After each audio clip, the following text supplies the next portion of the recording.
I asked the boys these questions before, but like, because like, remember the Hawaii missile thing? Right, yeah. I think I would go live. You had an alert where you think missiles are about to hit where you live right now. You can't. You don't have enough time to like get up on a plane or escape. What'd you do? You have half an hour. Stay alive. Yeah. What'd you do? And it's 100% death. Yeah, you assume. Like, You're assuming a nuclear warhead is on the way. You're like, fuck, there's nothing I can do. I have half an hour or however long it takes for the missile to hit. What'd you do? I think, okay, well, for one, I don't think I would ever give up the hope. So I hop on my Vespa instantly. Yeah. I throw Cutie on the back. I stuff the pets into the carrier. And then I start riding. But like, I guess in your universe, it's probably just calling people. Yeah. That's what a lot of people did do. But actually, that wouldn't work. Everyone would try to call. Yeah, everyone would try to call. Would go down. Yeah, for sure. And you're on Hawaii, by the way, which is an island, so there's only. Oh, you're in Hawaii? Yeah, because that's because we're talking about. That's where the scare happened. Yeah, that's where the scare happened. So you can't exactly just drive. So if you were there forever, on that day, I don't even remember what we said. Connor would go live, basically. I think I said something like, I just furiously JO for the next 30 minutes. Why is that like the one joy? That's the only joy you have. Or it's like break every law. It's like, if I'm going to die anyway, I might as well try all this. Everyone looks over, it's Joey jaywalking, you're like, what? Yeah. What are you going to do about it? Yeah, I feel like human survival instincts kick in. I start digging holes. I'm like Shia LaBeUff out there. Oh, you're not giving up. Presumably, if you did just have a hole, it would probably kind of work. I'm certain. like well, like look, I mean, like think about it, right? Like, what if you were somehow in a hole, right, and you managed to somehow dig a deep enough hole in like 10-foot hole. And it depends where you are in the blast radius for sure, but yeah, like it would help a ton. Yeah, if you're outside of like the initial fire blast area, I think for sure. Yeah, I'm not talking like in the blast. I mean, you're fucked, but like right? Because and even if you had fallout, I mean, it's not like 100%. Like, there's some people I feel like, I mean, I don't know, but like it in a nuke. Oh, yeah, people have survived nukes. Yeah, people have survived nukes. Yeah. So I would take that shit. A hole? Well, I mean, dirt is like a very good way of blocking out like a blast. It's better than a fridge, you know. Yeah. But I mean, the only problem is how would you breathe if you dug yourself in a hole? Just a straw. I think after like 30 minutes you would be so scared. I think you'd panic. I don't think you'd stand. I don't think anyone could I'd not be locked in. You would not lock in. I'd lock in on that one. You would not lock in a hole. You would. I'd lock in. And presumably, are you shoveling the dirt in on yourself? So you'd like pull in. How? Like I don't know. Yeah, it would work. That's what I'm saying. But I think you'd be able to protect yourself a little bit. I guess. Let's test it. Listen, there's a reason why bunkers work. Yeah, I mean, bunkers aren't just I put dirt on myself. Yeah, bunkers are meant to be like comfortable. I think the dirt is basically the big factor. Like, I do a ton think of dirt. a bunker is just a nicer dirt hole. Yeah. It's like a livable dirt hole. Yeah, but there's only so long you'd want to live in a dirt hole, right? Yeah, but like you look at like the blast crater of like a big bomb, right? It's pretty sizable, but like outside of that, if you were underground, you'd be fine. I think we've all gone to that website and then just clicked the bomb. Like, you ever go to that website where you can like pick what bomb you want and then put it somewher on the map? I have not done that. What website is this? What, American Pastime? Yeah. No, so it's like a 5th grade thing. No, there's like a website you can pick a bomb and it'll show you the radius of like the initial blast, and then if it's like a nuclear weapon, the radiation blasts, and then you can put it over like different areas on the map, and it'll tell you like the casualty expectations of it. There we go. Alex has got it there. That's pretty big. Oh shit! Yeah. So what did you gain from? But if Tsar Bomba hits, you kind of realize that shit gonna hurt. I don't think my little dirt hole will help. No, that one it gets eaten. The dirt hole gets eaten. Not to mention, in this hypothetical Hawaii situation, you have 30 minutes. You're not like this ain't Looney Tunes. Well, you know when they had that. I also realized like we're fucking dumb as shit as humans. Yeah, because watching when you watch the Lebanon with the warehouse that blew up from the ammonia. That was a pretty sizable blast. It's huge. But people were so far away, they just assumed they were safe from the shockwaves. So they started filming it. Yeah. Yeah. They're all in front of the right next to the window as well. And I'm like, and I'd like to think that I'm smart. I wouldn't do that, but there's a solid chance I would be on my balcony filming. Yeah. Yeah. Because I'd be like, damn, I'm pretty far away.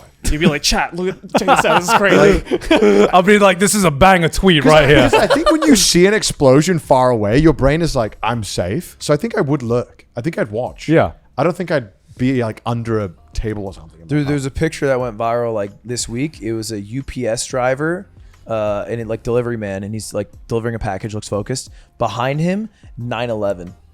Just like actually happening. It's a real picture. It was the burning building, but he was just doing his job like 12 blocks away of delivering a package. Jeez. And it's like, it's crazy that happened, and you're like, yeah, I just got to get it done though. Well, yeah, I guess if the building was on fire and you didn't know what was happening, you probably would just be like, I guess I'll continue.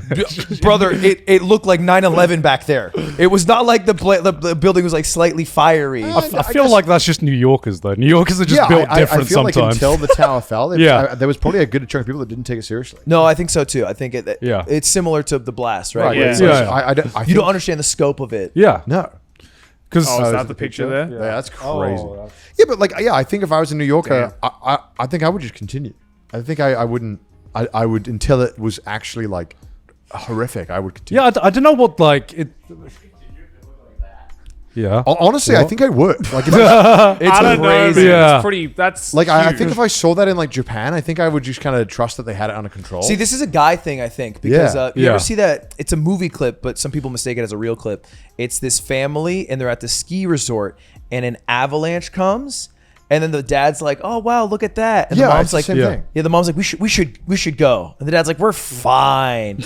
And then it fucking comes, and it hits them, and then the dad bolts and leaves the family, and the mom gets kind of owned and crushed by it.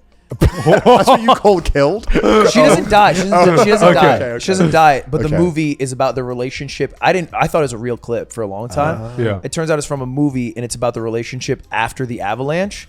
Oh, and how Because that she's one mad at decision, him like, yeah. for not like listening to her and ignoring her, and then leaving yeah, her. It's pretty serious. I think so. Yeah, I mean, it makes you wonder how, you know, I think it comes down to like the survivor part of your brain, Yeah. where sometimes maybe how adept are you to like how dangerous something is, you know?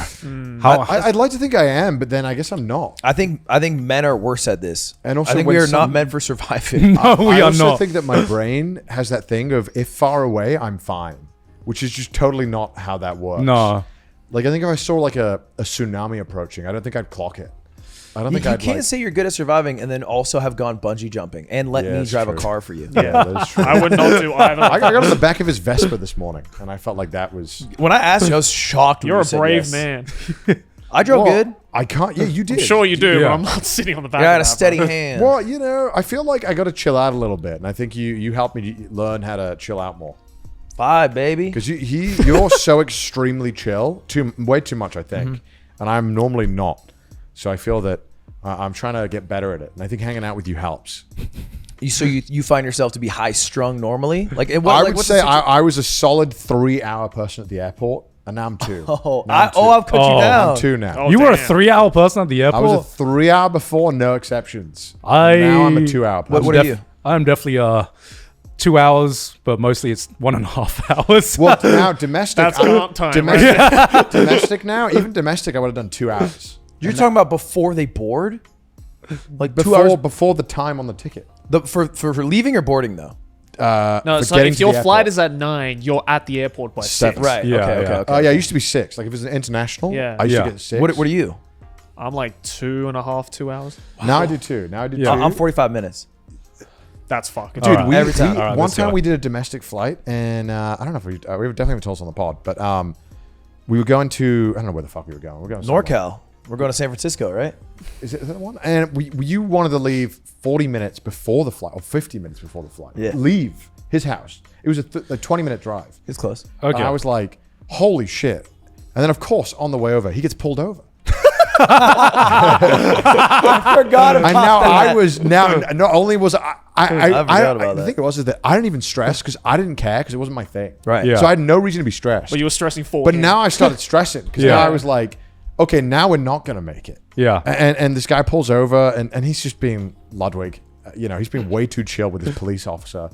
And he's like, what do you got? And you had some kind of you would, I don't know, you were just chirping him. He was buying it. Whatever you were serving, it was working. For some It's because reason. I had one of my lights don't work, I think, and so he was mad about the light. Yeah, he was mad about that, and your insurance hadn't been renewed. Yeah, I found out. I feel that's a lot bigger one. Well, I Which found is out when he crazy. pulled me over that I didn't have insurance. Yeah, anymore. because I guess I didn't know this, but cops scan cars. Yeah. I didn't know they could do this. They could just scan a ton of cars. Look up your on the license highway. plate. Oh. So they're scanning cars while driving on the highway. So obviously he did it. And I'm like, fuck me. Like, we're now wasted 15 minutes. We get to the airport 20 minutes before the flight boards and we make it. And I'm like, this is bad. Like, you shouldn't do this. Can I tell you? This is reinforcing your bad habits. I love the adrenaline rush of getting there right before it closes. but I live for that moment. Yeah, but I think flights are so inconvenient in the States that missing a flight is so detrimental. That's why you lock in. I don't know what to tell you. But in Japan, I'm not worried because if I miss my flight to Sapporo, I'll be on another flight in an hour, guaranteed, Yeah. and I'll be on it. You ever missed a flight? Yeah, I've missed a Never missed couple a in my flight. day. I've never missed a flight in my life. But one of the ones that I missed, I got to the airport early. I fell asleep at the terminal. Yeah. I fell asleep and I woke up and I was like, oh, where is everyone? And I walked to the desk and they're like whispering to each other. They're like, oh no. And then I was like, hey, where's the plane? and the lady went, oh, so you were on this flight. And they'd taken off. They'd taken off. No. No. Because I got there like an hour and a half early. I just slept. Oh, no. I was so sad. Oh my god. And then that one time, last time I went to San Fran, because after the Streamer Awards, we did do that sushi shoot, Oh, yeah. which was also stressful because I was hungover because I stayed out a bit too late. You went home early. You were smart. But we got there and the flight had been delayed like 2 hours. Right. And there was a whole film crew in San Francisco waiting for him and me to show up. And I was stressing for him. And what was the solution at the end of the day? Because he had customers coming in at 4. We pushed the shoot. Basically, it was You were offered like pay for all the customers. yeah. Well, because we did the video together. It's live now, but it was. Have you spoken about that at all? I haven't said. I can't say some of that stuff. Okay. But we did a sushi video together. They were supposed to do that at 4, and then at 9, the actual chef had another group of customers come in. So I asked him if he could just push those customers to another day, and I would pay the equivalent of what they would have paid him for the inconvenience. And he was cool with that because Jackson's chill. But that shoot was fun. That was a good shoot. I suck at. Connor might be the worst chef I've ever seen in my life ever, without a shadow of a doubt. He is. It's I just sad. had to lie. Also, I was so sad that most of my gold was cut from that video. Yeah, you because had of some the gold there. reason. I was so sad. We were doing the sushi video. It was at a Michelin star restaurant, a former Michelin star. And, Yeah. And we pretended to be the chefs. And Connor goes into this detailed story about how he's from Japan, moved there because he liked anime, and Which is then kinda- worked at an izakaya. And then I just started. You trying to get sympathy points? No, I was trying to like set up the backstory, Oh, and I was see. like, I was a ragtag. It's called learning. character development. Yeah, I was like, well, and then he goes into his wife, his ex-wife, who his bitch ex-wife specifically is what he said, who took everything in the divorce. so because we did, you know what's crazy is that when I look back, I'm like, we would bullshitting for like 2 hours straight, back to back. Yeah, we're just riffing for 2.5 hours. And I feel like after 30 minutes, we got really good at it. Yeah. Because we were drinking, I think. Yeah, we got a bit drunk. We were able to get more in character. Which they were definitely concerned by. The customers were concerned. Oh, that I we were got drinking. very drunk that day. I was like 12 sake shots deep. My explanation for this was I was like, no. So you see, in the restaurant in Japan on a new menu, it's complimentary that customary that the chef drinks with the customers, and they bought it. Well, because like everything that I lied about, they bought, because half the stuff I did tell them was true. As soon as you say the words Japan and customary, they'll yeah, buy it. Yeah. It's so easy to bullshit about Japan Yeah. because people believe it and like revere it. Yeah. But a lot of the stuff I did tell them was true. Like when we were talking about they were like, the rice is from Niigata, which is a famous rice region, which is true. Yeah. And there's some other stuff. It's too. customary for the chef to fart into the rice bowl. But bro, I love Jackson. His sake prices are crazy. Oh yeah, jack that shit up. Dude, He it's charges like, primo on that. It's like $300 a bottle. But there's For dude, what? sake. But he has a bottle. It's so good. It's the best sake I ever had in my life. I find that hard to believe. Sake in Japan is generally like one of the cheaper ones. Very Yeah. There is some. What's the one that we really like? The one that we had in Hokkaido that was really good. cheap. Dasai. Dasai. Yeah, Dasai is really How much that? For the cheap bottle in Japan, maybe like $40, $50. Yeah, three. But they go up to like $3,500, $200. Yeah. But like it's kind of unusual to have really, really expensive sake. But you can get. You're getting that San Francisco upcharge for sure. Oh, absolutely. Yeah, totally. Dude, and the one time when I nearly fucking folded, which is such a dumb question, which I should have been able to. So this entire video, bullshitting immaculately. It was going amazingly. And then they asked me one question. They're like, where do you live in San Fran? And it nearly all crumbled. And I just, for the life of me, I don't know why, I just couldn't come up with some good crazy how bullshit. much And you I was like, where do I live again, lot? Because my reasoning was that I just got here, but they were not buying it. I think they were definitely. Yeah, because they were like, what do you eat normally? And you're like, oh, can't eat sushi because that's what I eat at work all day. So I eat like other Japanese foods. And it's like, oh, you got a spot around here? You're like, so many. Yeah, they. And then you thought of a great idea. You would like, what was the name of the server who was helping us? You were like, I'm blanking on her name. Yeah, you were like, where do we eat again? And then she was like, I don't know. I was like, the spot where we always eat. We just threw it on the server. It was so much good stuff. Unfortunately, I had to get cut for reasons, but it was really fun. And then Connor ends it all by going, all right, a final kampai to Chin Chin. And the whole restaurant's like, all right, to Chin Chin. Yeah. He's like, he's the owner of this restaurant. I thought it was great. I thought it was great. It was fun. It was a fun shoot. It was good. It was good. That turned out well considering how scuffed it was. I didn't know anything about that.